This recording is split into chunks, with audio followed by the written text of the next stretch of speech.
I've always wanted to talk more about where I live. Now, I'm not going to share the exact village name, but let's just call it Dorset Town.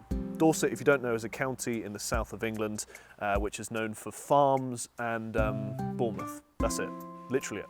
And I lived in a very secluded, rural part of Dorset all my life until...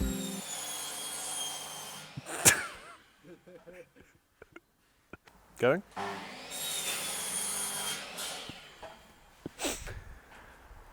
Let's move inside. So yeah, as you can tell, it's a beautifully quiet and secluded village with no background noise that would damage the recording of this video.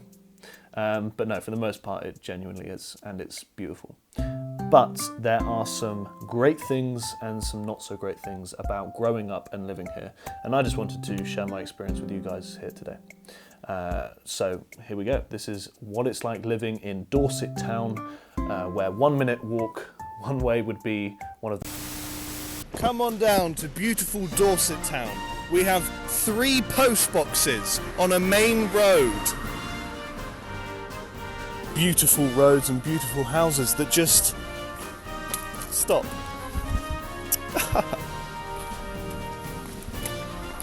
Beautiful, state-of-the-art outdoor gymnasium equipment. And 1 bus every week that goes from one village to another village.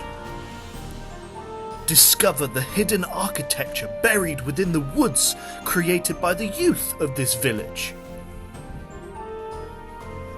And come on down to the tarmac and hoop. So, Dorset Town has so much to offer.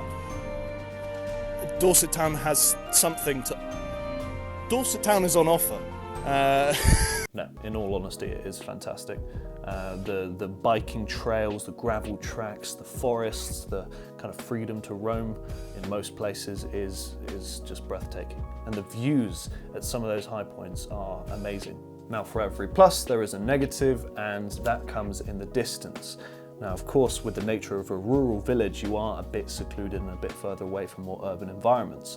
And that means that growing up, it was a long 30-minute bike ride to the next village over that my mates lived in. Navigating those country lanes and gravel paths are very, very difficult sometimes.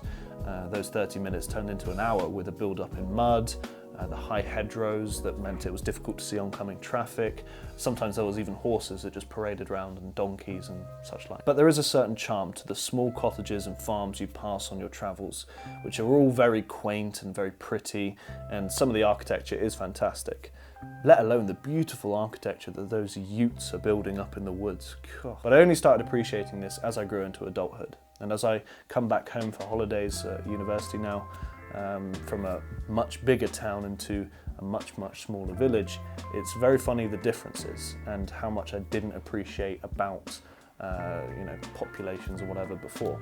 And in the UK today, many teens are struggling with this life in a rural area. There's a fantastic show on BBC called This Country, which just take a look, it tells you all you need to know. But it's all true.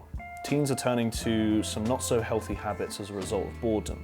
And there isn't a lot for teens and kids to do, but that doesn't mean that people aren't trying. The local church communities and groups are trying to do a lot, and the council as well.